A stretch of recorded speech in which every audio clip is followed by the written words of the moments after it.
guys, welcome back. Today we're taking a look at how to add a water feature to your layout.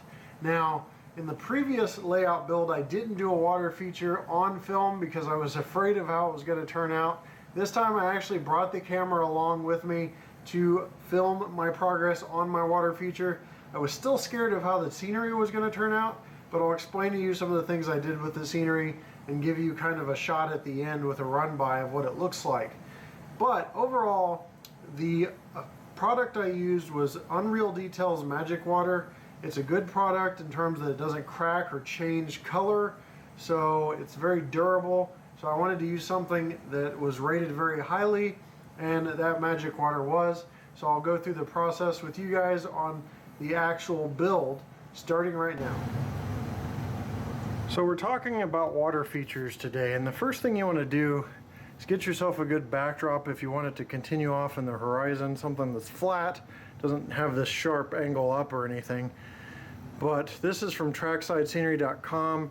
They have beautiful backdrops available, and they don't have those sharp angles, so you can look like you're going on into infinity kind of with your water feature. So you want to draw out a plan.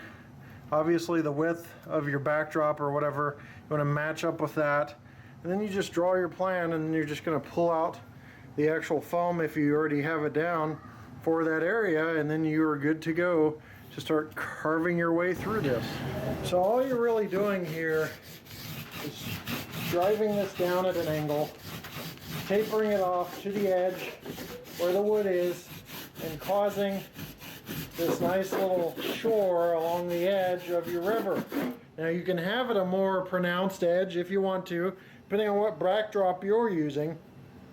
But overall, I think this is about the point we're going to stop in terms of tapering off this edge. Looks pretty good. You don't want to eat off the edge of the actual river because you want it to match up. So once we get this done, we'll verify that that area matches up yet again. Alright, so we have our shores actually shaped out with our foam carving tool.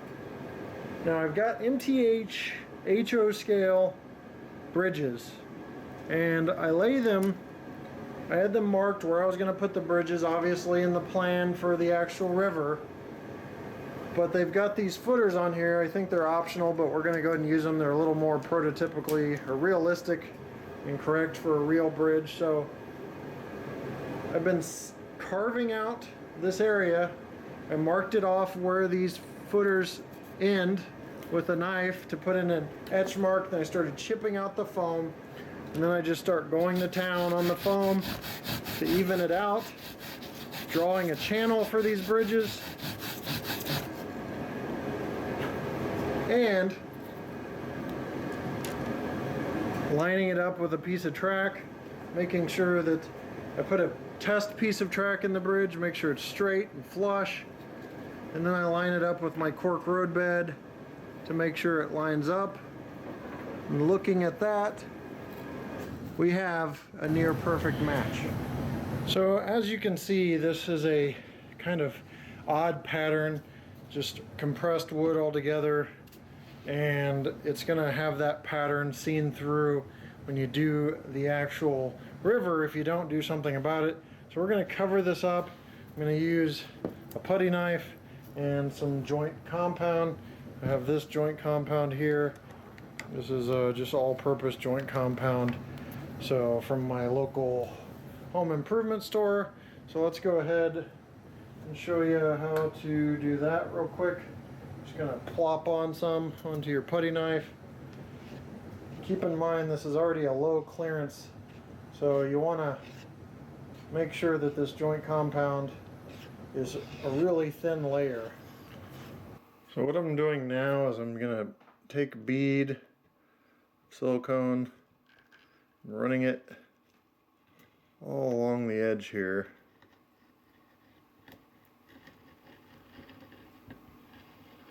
This will keep the water from seeping.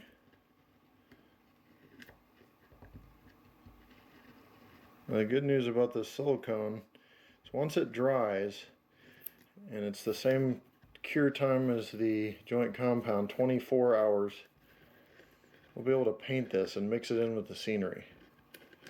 So right now it looks kind of unnatural, being a bead running along the edge, but I'm going to go back with a spackle and I'm going to kind of smooth it out a little bit so that it A, covers more area, and B, doesn't look so unnatural.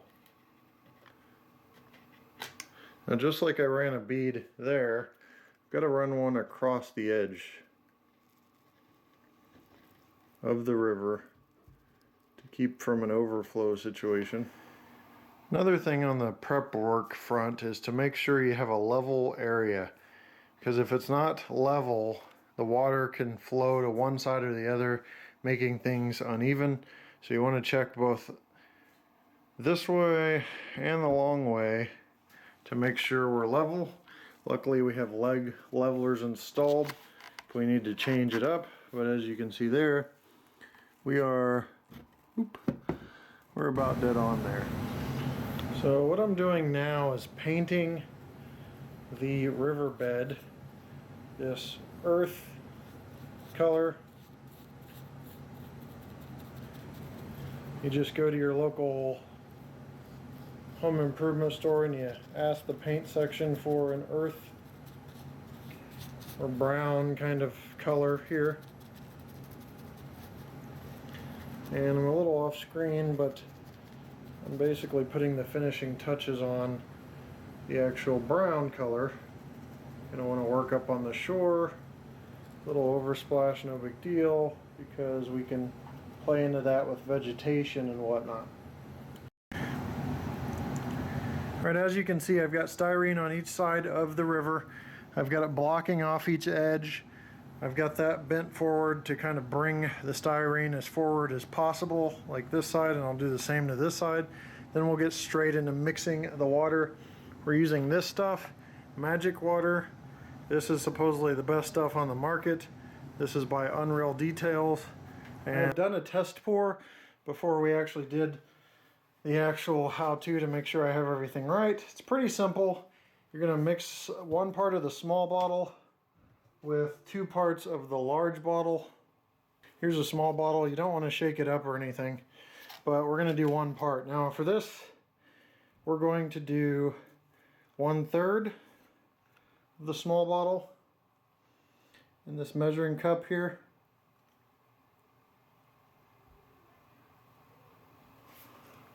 And you want to make sure these are almost exact measurements, because you want it to be a good mixture. So if 1/3 is 1 part and you need 2 parts of the other, that makes 3/3, which is a full cup. So go ahead and pour the big bottle up to the cup mark, and there we go.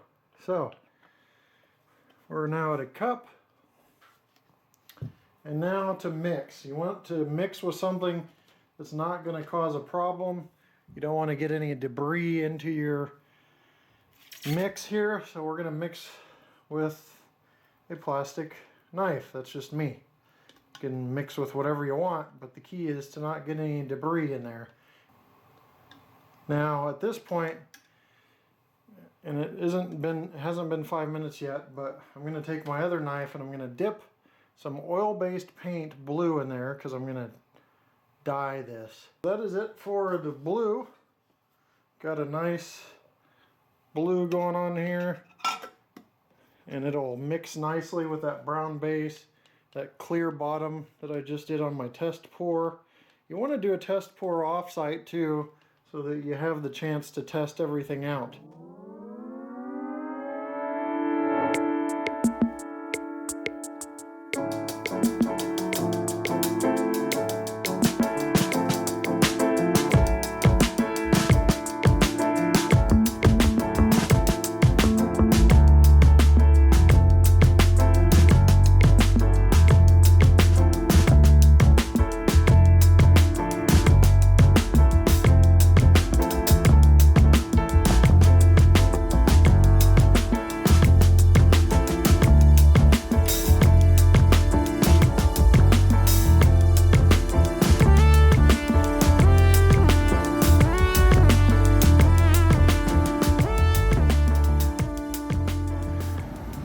that the water is dried, you can see that you can still wipe things off of it very easily. It's a rubbery hard surface. It won't fingerprint or anything once it's completely dried.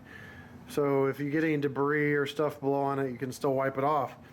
You can also probably see that it's turned a nice color. I've got that base, which is a brown with just a slight blue mixed in like I showed on the video, and then the actual water itself, which is a blue water, or the blue oil-based paint mixed in with the water, so from Unreal Details. So it's real nice, and it is still, I'm still considering using Mod Podge or something on top to get this water moving. But as you can see, it's seamlessly kind of integrated into the backdrop. I measured to make sure the width was correct for the backdrop, and it goes into the backdrop fairly nicely. And even the backdrop water is calm and shallow. And that's why I've got this kind of calm and shallow. I'm just deciding what to do with ripples, but that can be done with Mod Podge fairly easy. Now, people always ask during my videos where everything's from, so I'm going to run down it real quick. The bridges are from MTH, HO, yes, they do produce them, and they're fairly new. The bridge track is from Walthers. These grass mats, which aren't in place yet completely, are from Walthers. This here, I've started buying stuff from Scenic Express.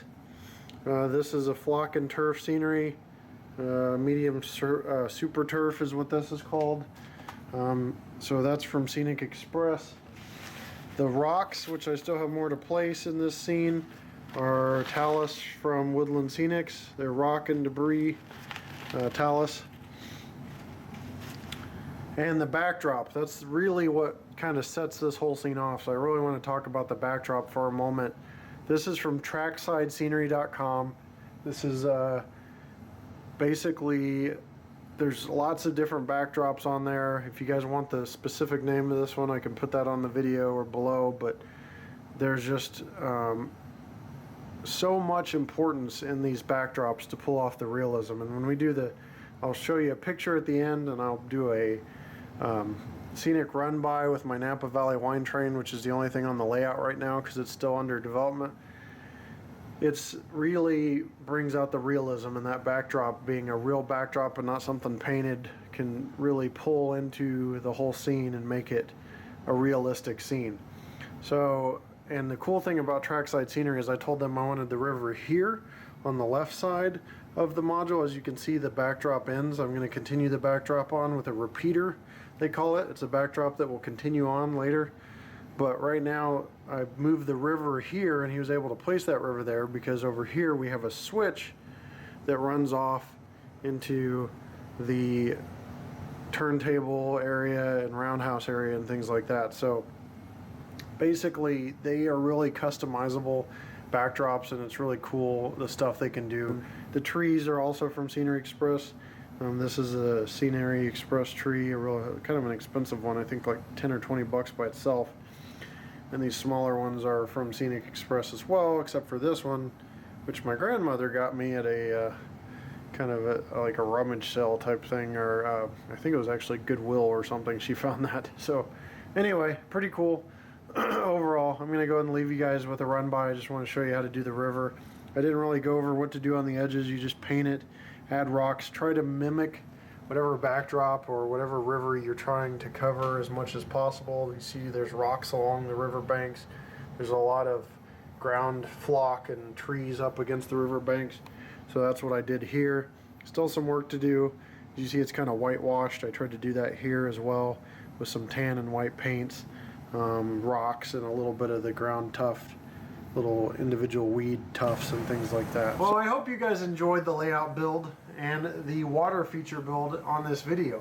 Now, there's several products involved in this video, and I've mentioned them all, so I hope you guys don't have any questions, but if you do, be sure to let me know. Just remember, when you're caulking off the ends of your water feature, you're going to want to use a clear silicone preferably, or if you use just a white silicone, you may want to paint it the color of your river because it will not necessarily come off the ends if it goes too deep or if that magic water goes over it.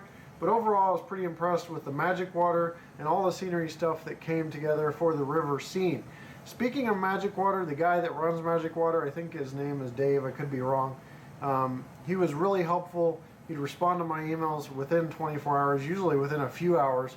He's got great customer service up there at the Magic Water Place, or the Unreal Details company that does Magic Water. So a lot of great support from him. I thought I was going to tick the guy off eventually, because I actually had to go through a few trials and errors to get things just right. I had a sampler, used a little sample thing, and I'd used the wrong paint, and every time I had a question, come to find out it was in the directions. But you know, guys, sometimes we don't read directions. So the guy was real helpful, even though I thought he was going to blow a gasket. He never actually did, and answered the questions even though they were in the directions, I found out later. So again, pretty cool products, great scene, I think, great improvement. Hope you guys enjoyed the video, and I'll leave you with a run by of the Napa Valley wine train on the scene. Thanks for watching, and we'll see you next time right here on my channel. Take care.